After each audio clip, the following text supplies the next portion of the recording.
पश्चिम बंगाल में इन दिनों सियासी गदर मचा हुआ है। मचे भी क्यों ना, जब एक तरफ है बंगाल की सत्ता पर बैठी ममता बनर्जी, तो वहीं दूसरी तरफ है बंगाल में जड़े जमाने में जुटे मोदी और शाह। जब दो धुर विरोधियों के बीच सियासी जंग छिड़ी हो तो वार पलटवार से माहौल भी गरमाएगा ही। कुछ ऐसा ही हुआ 22 अप्रैल को, जब पार्टी अध्यक्ष अमित शाह पश्चिम बंगाल पहुंचे। बीरभूम में चुनाव प्रचार करने पहुंचे शाह ने यहां इमाम और पुजारी का मुद्दा उठाकर ममता सरकार को कटघरे में खड़ा कर दिया। पहले से ही मूर्ति विसर्जन पर रोक की वजह से बीजेपी के आरोप झेल रही ममता सरकार पर शाह ने इस बार इमाम और पुजारियों में भेंट करने पर जोरदार हमला बोला। अमित शाह ने रैली में कहा, अभी अभी ममता दीदी ने मस्जिदों के इमामों का भत्ता बढ़ाकर 2500 कर दिया और मुअज्जिन का भत्ता भी बढ़ाकर 1000 कर दिया। मुझे इस पर कोई आपत्ति नहीं है, लेकिन अगर इमामों का भत्ता बढ़ रहा है तो पुजारियों को तनख्वाह क्यों नहीं दे रही है? मित्रों, अभी अभी ममता दीदी ने इमामों का भत्ता मस्जिद में 2500 रुपया कर दिया, मुअज्जिन का भत्ता भी 1000 रुपया कर दिया। मुझे इसमें कोई आपत्ति नहीं है। बंगाल का खजाना इमामों पर मुअत्तिलों पर जितना बढ़ाना है बढ़ लुटाओ, मगर पुजारियों का भी करना चाहिए या नहीं करना चाहिए भाई? वो नहीं कर रही है, सिर्फ इमामों का कर रही है। मैं पूछना चाहता हूं ममता बनर्जी को, अगर इमामों का भत्ता बढ़ रहा है तो पुजारियों को तनख्वाह क्यों नहीं दे रही हो आप? ऐसा अन्याय चलेगा भाई? जरा जोर से बोलो, चलेगा? कब तक चलाओगे? एनआरसी अवैध बांग्लादेशियों के मुद्दे पर पहले ही ममता को घेरने वाली बीजेपी ने अब ममता को इमाम और पुजारी पर घेर लिया है। आपको बता दें, साल 2018 में ही ममता सरकार ने दुर्गा पूजा पर पंडालों के लिए 28 करोड़ का फंड जारी किया था, जिसके बाद पश्चिम बंगाल के मुस्लिम संगठनों ने जबरदस्त विरोध प्रदर्शन किया था।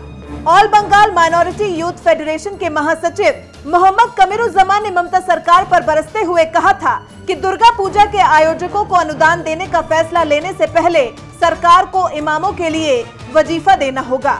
ममता सरकार मस्जिदों के इमाम को 2500 और मुअज्जिनों को 1000 रुपए महीना भत्ता देती है, जिसका फायदा प्रदेश के करीब 56,000 इमामों और मुअज्जिनों को मिलता है। अमित शाह ने इसी भत्ते को मुद्दा बनाते हुए कहा है कि बंगाल के पुजारियों को इस तरह के भत्ते क्यों नहीं मिलते हैं। पुजारियों के हक की बात करने वाले अमित शाह इससे पहले ममता सरकार पर बंगाल के स्कूलों में उर्दू थोपने का भी आरोप लगा चुके हैं। आपको बता दें, 42 लोकसभा सीटों वाले पश्चिम बंगाल में करीब 30% मुस्लिम है और इस वजह से हिंदू वोटों की गोलबंदी बीजेपी के लिए मददगार हो सकती है, जबकि ममता सरकार पर भी मुस्लिम वोट बैंक को लुभाने के आरोप लगते रहे हैं।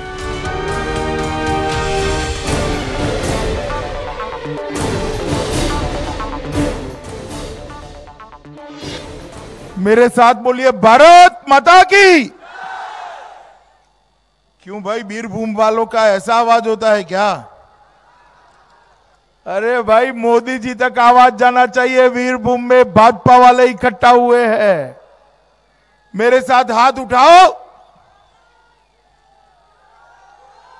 बंगाल में परिवर्तन का मुट्ठी पीछे और प्रचंड आवाज से बोलिए, भारत माता की, भारत माता की, भारत माता की।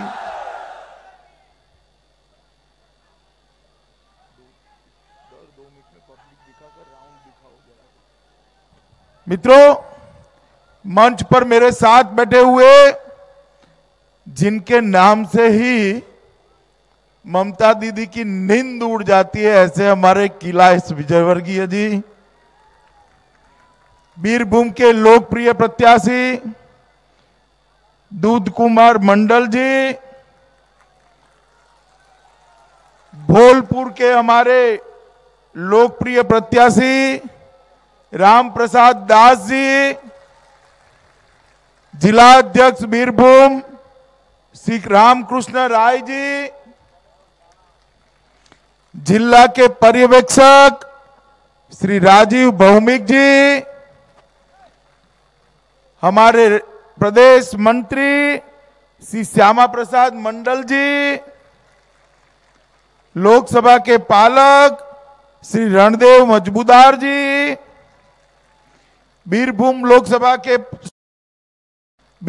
लोकसभा के समन्वयक शुभांशु चौधरी जी, श्री अतनु चटर्जी जी, श्री काला सोना मंडल जी, श्री आशीष घोष जी, और आज इस पवित्र भूमि पर आए हुए प्यारे भाइयों, बहनों, माताओं और मेरे जिगर के टुकड़े जैसे युवा मित्रों,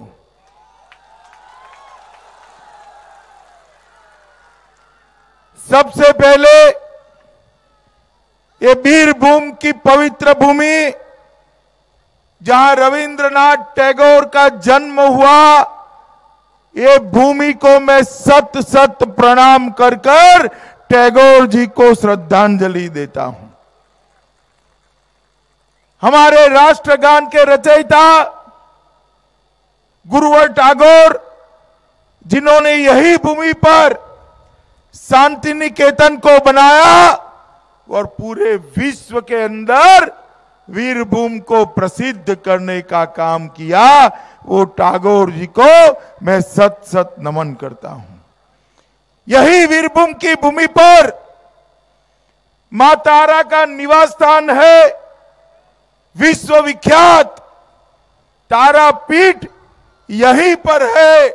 मां तारा को भी मैं सत सत प्रणाम कर कर मेरी बात को शुरू करना चाहता हूं। शक्तिपीठ तारापीठ के पास अलता गांव में संत बामा खेपा का जन्म हुआ और कहा जाता है मां तारा का भोग सबसे पहले श्री बामा खेपा को चढ़ाया जाता है। वो बामा खेपा को भी मैं प्रणाम करता हूं। देवदत्त सत्संग आश्रम के संस्थापक श्री श्री ठाकुर अकुल चंद्र जी को भी नमन करता हूं। और आज मैं एक बात याद करता हूं, रविंद्रनाथ ठाकुर ने एक कविता लिखी थी, चित्त जेथा भय शून्य। मतलब जहां चित्त से भय शून्य हो, जहां हम गर्व से माथा ऊपर कर कर चल सके, जहां ज्ञान का मुक्त हो, ज्ञान की सीमाएं न हो, जहां दिन रात वसुधा को खंडों में बांटा न जाए, छोटे छोटे आंगन बनाए न जाए, ऐसी भूमि की कल्पना हमारे रविंद्रनाथ टैगोर ने की थी। मित्रों, जहां चित्त भय से शून्य हो, किसी को डर न हो, ऐसा बंगाल बनाना है तो ममता दी की सत्ता रहे बन नहीं सकता। ममता दी को उखाड़ फेंकने से ही भय मुक्त बंगाल बन सकता है। ये भय मुक्त बंगाल बनाने का संकल्प हम भारतीय जनता पार्टी के लोग लेकर आए हैं। मित्रों, ये बंगाल की टीएमसी सरकार ने तारापीठ के श्रद्धालुओं में भी बहुत बड़ा हस्तक्षेप किया। तारापीठ का जुड़ा हुआ महाश्मशान, जहां अनेक साधकों ने अंतिम सांस ली, उसके आधुनिकीकरण के नाम पर ये पूरी परंपरा को हताहत करने का काम ममता बनर्जी की सरकार ने किया है। ये तो भगवान भला करे, कोई व्यक्ति हाई कोर्ट में गया और महाश्मशान को बचाने के लिए एक पीआईएल करी, आज महाश्मशान सुरक्षित हुआ है कोलकाता हाई कोर्ट के कारण। मित्रों, आप एक बार भाजपा की सरकार बना दो, ये महाश्मशान को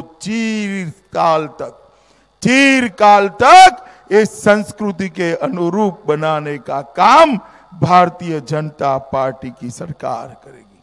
मित्रों, आने वाले दिनों में आप सबने आप सबने लोकसभा में चुनाव में वोट देना है। लगभग 250 सीटों पर, लोकसभा की 250 सीटों पर मैं जाकर आया हूं। 4.5 महीने के अंदर हर जगह में गया, चाहे पूरब हो, पश्चिम हो, उत्तर हो, दक्षिण हो, हर जगह पे जहां जहां गया वहां एक ही आवाज सुनाई पड़ती है, मोदी मोदी मोदी मोदी मोदी मोदी मोदी।